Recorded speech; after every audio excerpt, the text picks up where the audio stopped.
I've heard there was a secret chord that David played and it pleased the Lord.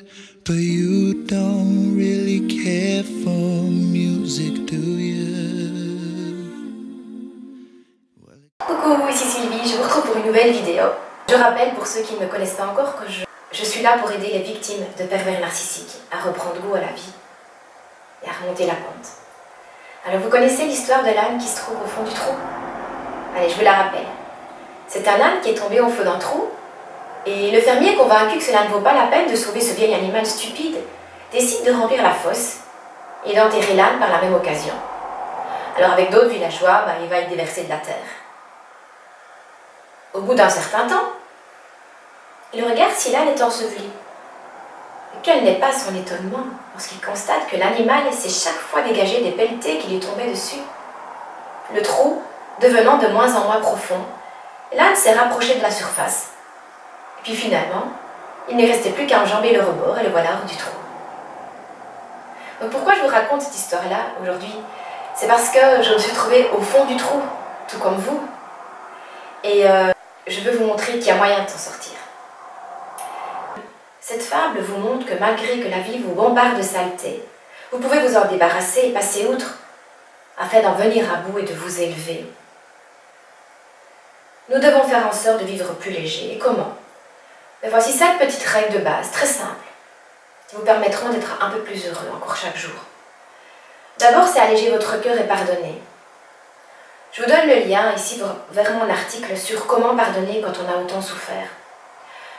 Pour moi, pardonner est la dernière étape dans notre reconstruction, dans notre résilience. Il faudra vraiment retrouver notre dimension divine au plus profond de nous pour pardonner.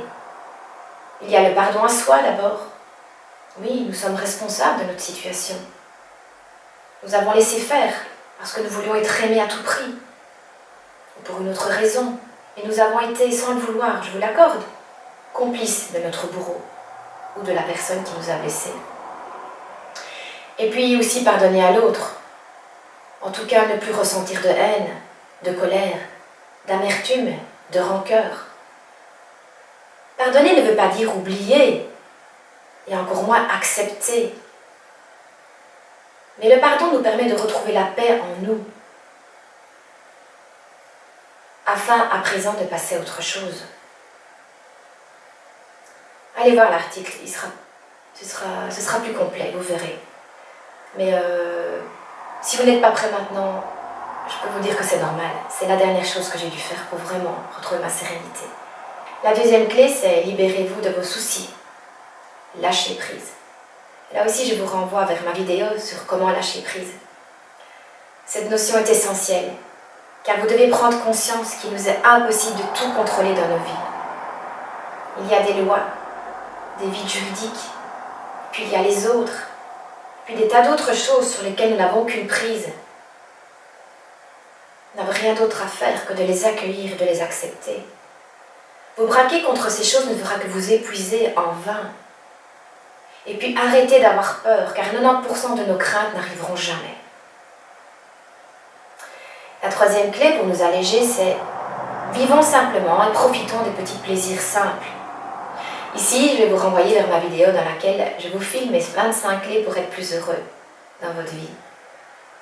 25 petits trucs, parfois oubliés, qui vous permettront de réinstaller des petits bonheurs. Des petits bonheurs qui vont embellir votre quotidien, jour après jour. La quatrième clé, c'est soyez généreux. Il est difficile de donner amour, temps, énergie, attention, etc. quand on est au fond du trou. Mais pensez d'abord à vous, puis soyez patient. Après, vous serez capable d'être généreux. Ça va venir. Et vous verrez qu'en donnant, vous recevrez bien plus. Ne calculez pas. Donnez ce que vous pouvez. Car donner fait davantage de bien à celui qui donne qu'à celui qui reçoit. Réapprenez à développer le don de soi. Et encore une fois, c'est pas à faire dès le début. Et dès que vous allez mieux, essayez. Donnez, donnez, donnez, donnez. Vous allez voir tout ce que vous allez recevoir en retour. Et la cinquième clé pour vous alléger davantage, c'est n'en attendez pas trop des autres, justement. Ici, c'est pour moi un point essentiel, car il m'apporte encore aujourd'hui beaucoup de frustration. Les personnes qui ont beaucoup souffert dans leur vie, qui ont été abandonnées, que ce soit physiquement ou psychologiquement, par leurs parents, gardent la fâcheuse tendance à attendre de l'autre.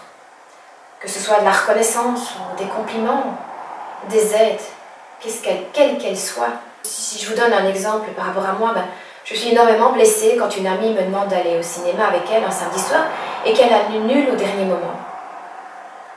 Ça me fait vraiment... ça me fait râler, ça me frustre. Mais pourquoi autant de frustration? Je me pose la question. Parce que je prends cette annulation comme une atteinte à ma petite personne. Et alors cela déclenche toute une série de fausses croyances.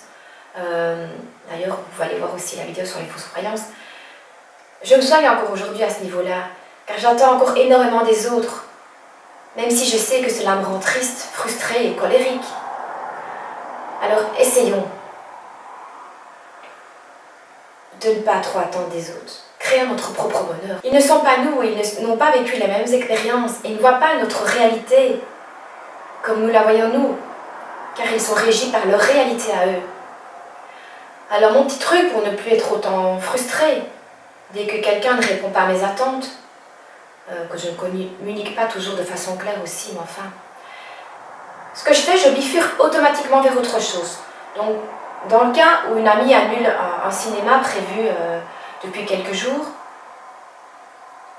je prends mon GSM, j'appelle quelqu'un d'autre, un ami, un membre de la famille, ou je prends même un de mes ados avec moi, et je vais voir ce film que je voulais voir. Donc, ne laissez pas votre mental garder le contrôle en vous imposant des pensées erronées que vous ruminerez pendant des heures. Et puis, en ne s'attendant pas trop des autres, vous verrez le bonheur qui vous envahit quand une attention vous est offerte, alors que vous ne vous y attendiez pas du tout. Voilà. Pour terminer mon message d'aujourd'hui, je vous dirais que d'abord les épreuves ne sont pas sur notre chemin par hasard.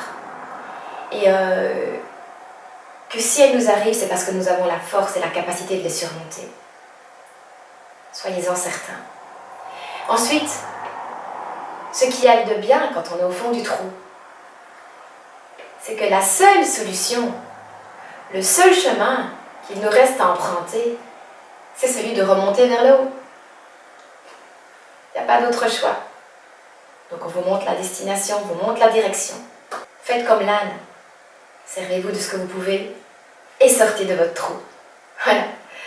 J'espère que cette petite vidéo va encore vous aider à avancer. Toujours un peu plus, comme je le dis toujours, step by step. Et vous verrez, vous y arriverez là au-dessus. Et quand vous vous retournerez, vous vous direz, punaise, qu'est-ce que j'ai parcouru comme chemin? Allez, je compte sur vous, n'oubliez pas, pour mettre vos petits commentaires là en dessous, pour que je puisse préparer mes prochaines vidéos en fonction de vos besoins, vos demandes. Et puis, surtout, n'oubliez pas de prendre bien soin de vous. Allez, à très bientôt pour une autre vidéo. Ciao, ciao!